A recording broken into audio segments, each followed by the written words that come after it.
queridos, tudo bom com vocês? Bem-vindos à nossa aula de Geografia, aula do 7º ano, aula número 6. Tenham materiais em mãos, caderno, caneta, anotem tudo que for necessário, todas as dúvidas, tudo que vocês precisarem. Então, vamos para a nossa aula. Hoje a nossa aula é sobre a formação do Brasil, povos e cultura. Só que hoje a gente vai ver sobre um povo bem específico, tá? Que são os indígenas. Mas qual é o objetivo? Conhecer, né, os povos que formaram o que hoje conhecemos como povo brasileiro. E hoje a gente vai ver sobre os indígenas. Mas antes de tudo a gente precisa entender uma coisa. O que é essa questão da pluralidade brasileira, essa diversidade de povos? O que é isso? A pluralidade, a diversidade da população brasileira, ela tem origem na formação do nosso povo, a partir do encontro e da mistura de diferentes povos, como, por exemplo, os indígenas que já habitavam aqui as nossas terras há milhares de anos, muito antes da chegada dos portugueses. Um outro povo são os próprios portugueses, os nossos colonizadores, os africanos que foram trazidos para cá à força, né, como escravos, os diversos migrantes, né, imigrantes que vieram para cá, né, como força de trabalho e tentar a vida de uma outra forma, fugindo, né, principalmente das guerras ali, como os italianos, os alemães, japoneses e dentre outros. O povo brasileiro ele apresenta uma rica diversidade de manifestações culturais. Quando falamos em cultura, nós estamos nos referindo principalmente aos aspectos, né, que dão identidade a um povo, como a nossa língua, o nosso jeito de falar, as religiões, né, praticadas aqui dentro do país, os hábitos, os costumes e as tradições que são transmitidas de geração em geração. Então, tudo isso faz parte da cultura do povo brasileiro. Então, os indígenas. A história, né, do povoamento indígena no Brasil é, antes de tudo, uma história de despovoamento. Por quê, né? Já que é possível considerar que o total de nativos que habitavam o território aqui brasileiro em 1500 estava na casa dos milhões, né, de pessoas. Então, ou seja, quando os portugueses chegaram ao nosso país, aqui ao Brasil, os indígenas eles estavam na casa dos milhões de pessoas, dos milhões de habitantes. E hoje, né, o nosso censo ele registra 896 mil indivíduos, né, que se auto-intitulam como indígenas. E eles estão presentes principalmente na região norte do nosso país, né, nos dias atuais. Mas antes, lá, à época da colonização, eles estavam espalhados pelo Brasil e estavam na casa dos milhões. Por isso que a gente diz que, na verdade, né, não é o povoamento indígena, é o despovoamento que acabou acontecendo com o processo de colonização aqui dentro do Brasil. As comunidades indígenas, elas sempre tiveram um território definido, cujos seus limites eles eram estipulados a partir das suas necessidades de caça, de pesca, né, coleta de alimentos. Rios, serras eram fronteiras naturais. Então, não existiam fronteiras artificiais, não existiam muros, cercas, eram sempre as fronteiras naturais ali, rios, serras, né? Mas isso não colocava, né, regras rígidas que impediam o acesso de outros grupos indígenas, né, essa mistura de povos uns com os outros. Então, os índios, normalmente eles tinham, né, os seus territórios fixos, mas isso não impedia que outras populações indígenas, né, tribos diferentes, elas acabassem se cruzando ali. O que é a palavra índio? A palavra índio, ela deriva do engano do Colombo, que foi, né, quem descobriu a América, que julgava ter encontrado as Índias, que era um outro mundo, como assim dizia na sua viagem lá em 1492.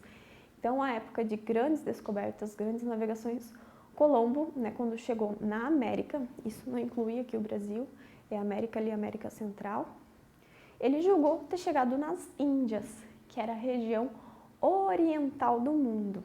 Ele acreditou que estava nas Índias, mas quando chegou era a América, então ele chamou aqueles habitantes ali de índios. os índios mansos e os índios bravos. No século XIX surgiu uma nomenclatura mais simplificada para designar as populações nativas, os índios mansos. O que eram esses índios mansos? Aqueles que eram controlados, aqueles que os portugueses eles conseguiam ter ali uma convivência, conseguiam tirar alguma coisa deles, né, de uma forma mais pacífica, mais simplificada. Então eram os índios mansos. E os índios bravos eram os bárbaros, os hostis, aqueles que não queriam contato. Então, quando os portugueses eles estavam aqui no processo de colonizar, de descobrir o Brasil, eles classificaram índios mansos e índios bravos, aquela população que já existia aqui. Aqui, ó, no período colonial, né, lá na época da colonização, existiam algumas classificações, né? Para identificar melhor os índios, os colonizadores os classificaram em tupi, né, ou os tupinambás, e os tapuia.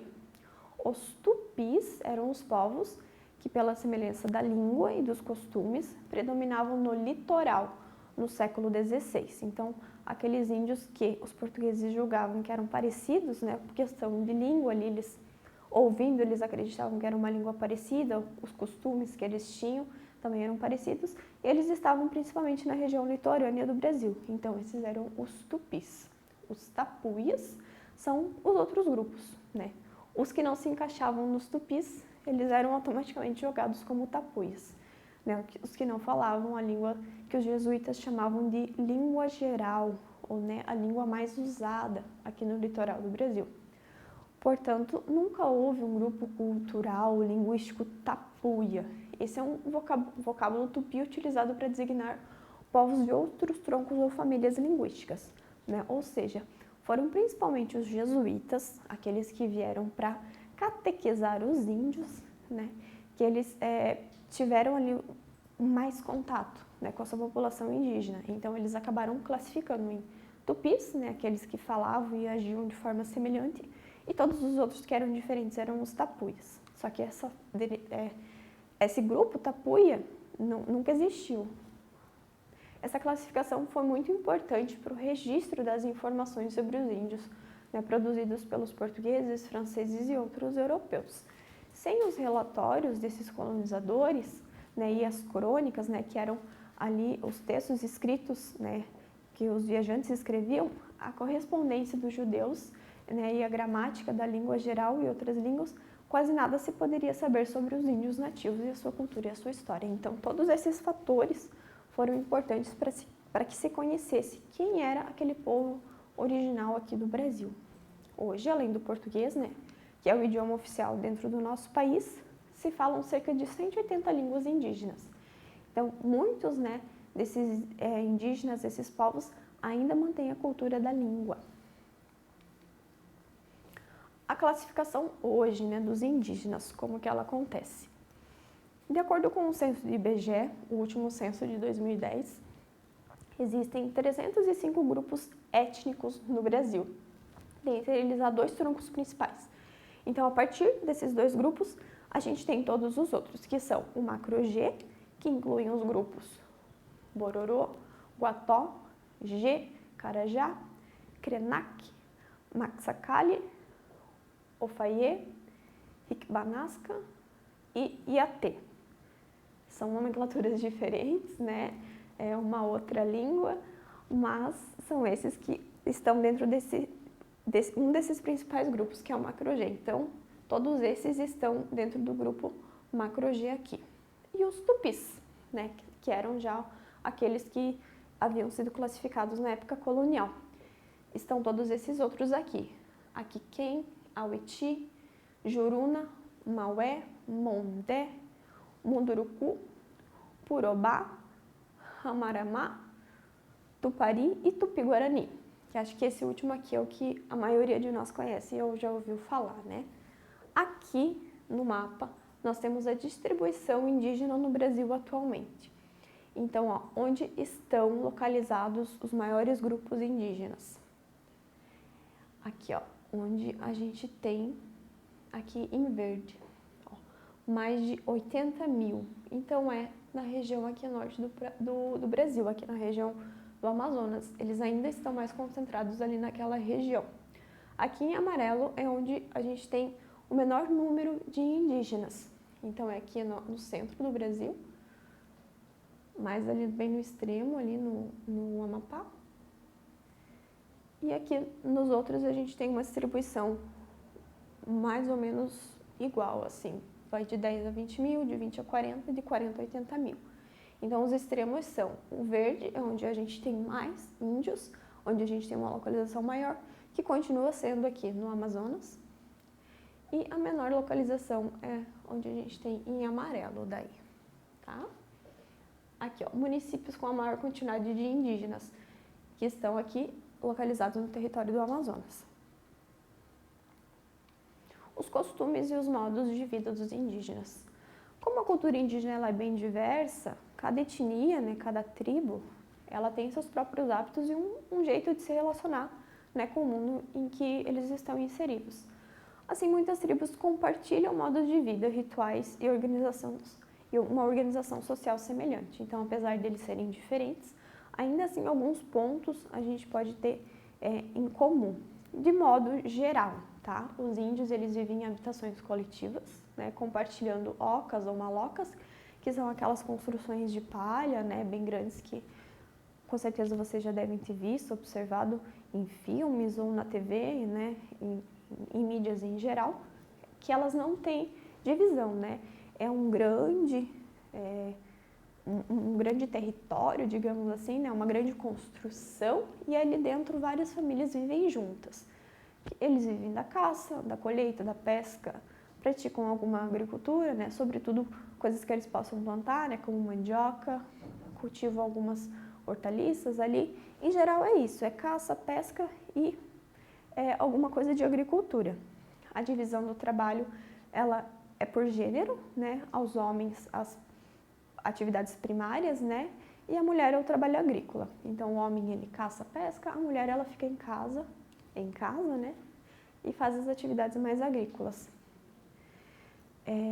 O plantio, a colheita e o preparo das comidas, né? A confecção dos vasos ali, que a gente acaba vendo até nas estradas, né? Muitos índios eles saem dos seus locais de origem e vêm aqui para a cidade para poder vender, isso para que eles tenham algum meio de, hoje em dia, poder sobreviver, né? Porque hoje em dia a questão econômica ela gira em torno do dinheiro. Então, para que eles possam também estar inseridos e sobreviver, eles precisam sair e vir aqui para as cidades vender esse artesanato deles. Então, essa questão de confecção dessas coisas, ela sempre foi atribuída a um trabalho feminino. Já os instrumentos de guerra, né, que eles utilizavam, aí a gente já tem que pensar mais na época colonial. Arco e flecha, aquelas coisas mais de ir à guerra e de combate, elas se ficavam relegadas, né, elas eram dadas aos homens. Então aqui é só uma ilustração, né, para a gente ver o trabalho aqui das mulheres na confecção desses vasos, desses artesanatos. E aqui a casa, que é aquela oca, né, aquele local onde todos coabitam, onde todos, né, um determinado grupo, uma determinada família vive junto ali. O que os índios eles deixaram para a gente? Qual foi a herança cultural, né? O que eles nos deixaram que acompanha, que nos acompanha até o dia de hoje?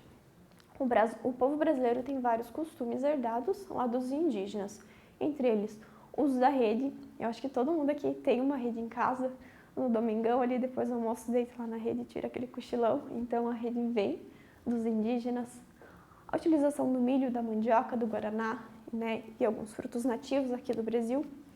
A gente, né, todos os dias quase, ou praticamente, né, com uma certa frequência, a gente consome milho, mandioca ali, através da farinha, ou ele cozido, enfim, né, qualquer que seja a forma de cocção, né, de utilização, a gente utiliza isso vem numa herança indígena, emprego de várias ervas medicinais.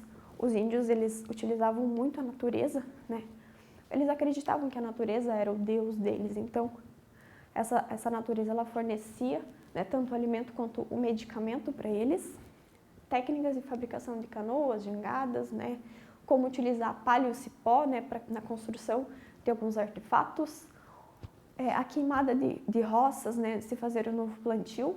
Vocês, talvez até, não sei se os pais de vocês ou os avós, né, queimavam o terreno para limpar aquilo que tinha e poder plantar algo em cima, outra coisa. Isso é uma atividade indígena, isso veio com os indígenas. A língua portuguesa falada no nosso país possui uma infinidade de palavras de origem indígena. Iara, jaci, itu, né? Tapioca, pamonha, biju. Então, tudo isso vem do vocabulário indígena. Os índios contribuíram, então, assim, para a formação do povo brasileiro, não só em características físicas, mas também em algumas heranças culturais que a gente carrega e traz até hoje.